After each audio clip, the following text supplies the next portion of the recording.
Salut tout le monde, j'espère que vous allez bien. J'ai un petit opening blaster pack de Artifact à ouvrir aujourd'hui. Je pense que ça peut être intéressant. C'est la première fois que j'ouvre une boîte Artifact ever. Là-dedans, on trouve 5 cartes par paquet, 7 paquets par boîte. Et puis, je sais vraiment pas ce qu'on peut trouver à l'intérieur de ces boîtes-là pour de vrai. Ok, j'ai vu quelques highlights sur YouTube de des gens qui piquaient quand même des grosses affaires, surtout des cartes numérotées. Je pense que c'est surtout ça qu'on va essayer de target, guys. Et puis, je nous ai fait un beau petit setup. As-tu vu ça, Max? C'est cute, un beau petit setup en avant. Ça va plus avoir l'air du tabarnak, au moins, quand vous allez pouvoir regarder. Ici, j'ai Nick Suzuki, gradé 9 Beckett. Sébastien Nao, gradé 9 Min. Et on a ici une boîte de Blaster, pas Blaster, mais une boîte Hobby de SP Authentic que je ne prévois pas ouvrir jamais, man. Je vais la vendre dans plusieurs années. Aussitôt que je vais voir que le marché va être vraiment bon pour la vendre, je vais la vendre, mais pour le moment, c'est sûr et certain que c'est pas dans mes plans. Ces boîtes-là, de, de SP Authentic, le gros problème qu'il y a avec, là, c'est que c'est les Future Watch Auto. Puis ceux-là qui connaissent ça, les Future Watch Auto, là, c'est pas un produit que t'en as beaucoup dans une boîte. C'est pas comme une boîte hobby que t'as genre 6, 7, 8 Young Guns. C'est vraiment une boîte où est-ce que t'as juste une auto, peut-être deux, mais genre les Future Watch Auto, t'en as juste une par boîte. Fait que c'est vraiment difficile de se bâtir une grosse collection. Fait que ouais, c'est pas quelque chose que je vais targeter. C'est vraiment. Puis surtout que le budget de ce boîte-là, c'est quand même. Ça coûte pas mal plus cher une boîte de SP Authentic. On parle plus aux alentours de.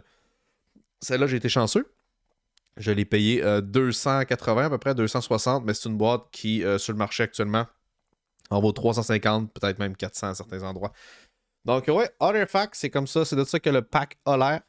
Guys, puis on va commencer le break sans plus tarder. On commence ça. Comme je l'ai dit, j'ai absolument aucune attente envers les boîtes Artifacts. J'en ai jamais ouvert. Donc, sur ce, on se lance avec. C'est comme de ça que les cartes de base ont de l'air. Donc, on a ici une Jordan Bennington de base Blues Artifact. Bjorkstrand.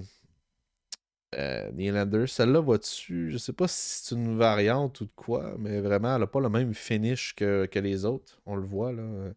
Ça reste quand même une carte de base, mais peut-être avec une petite variante, une petite touche de plus. Donc, dans ce paquet-là, il n'y avait pas grand-chose d'intéressant.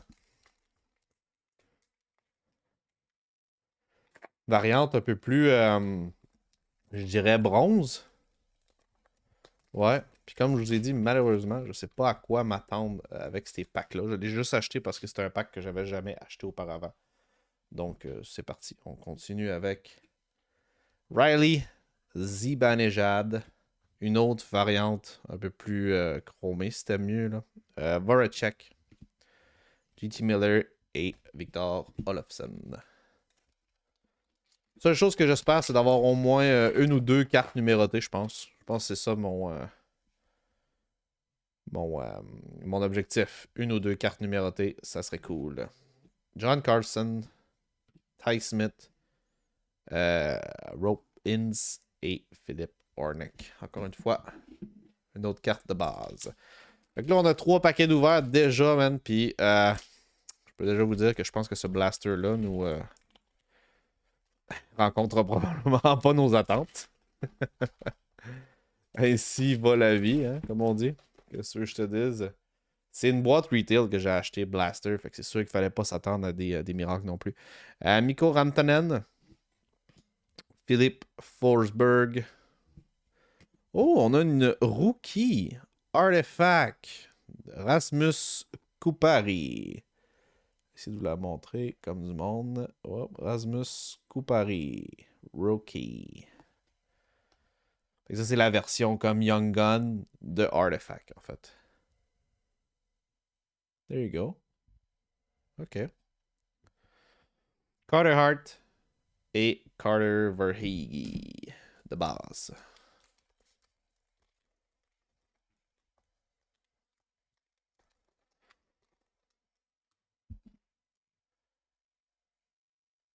Tyson Barry. Josh Bailey. Oh, on est chanceux, on a un deuxième. Ross Colton, Rookie Artifact. Lightning de Tampa Bay. Ross Colton. Rookie Artifact. J'essaie d'avoir un bon angle, mais ça reste flou. There you go. Ross Colton. Bon, ben on aurait l'équivalent de deux Young Guns, Jake Muzzin, Yanni Gourde.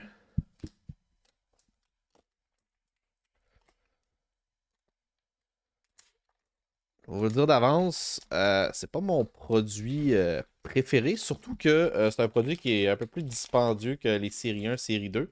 Mais je pense que tu peux pogner des cartes qui sont vraiment plus.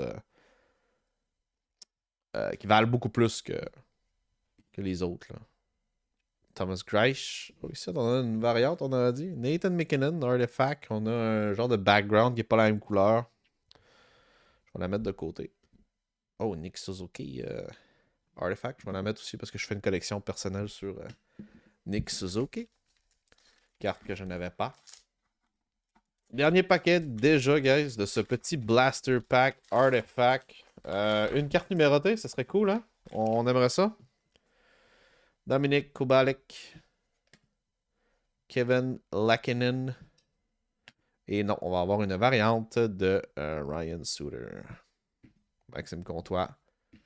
Et Eli Tolainen. So, dans ce pack-là, qu'est-ce qu'on a eu? À part les. On a eu des variantes comme Nathan McKinnon. Ça, c'est correct. On en a eu quelques-unes. Je ne les ai pas toutes pris. Mais on a deux rookies. Rasmus Kupari et puis Ross Colton. Je ne connais pas vraiment ces deux rookies. Je ne sais pas s'ils sont bons.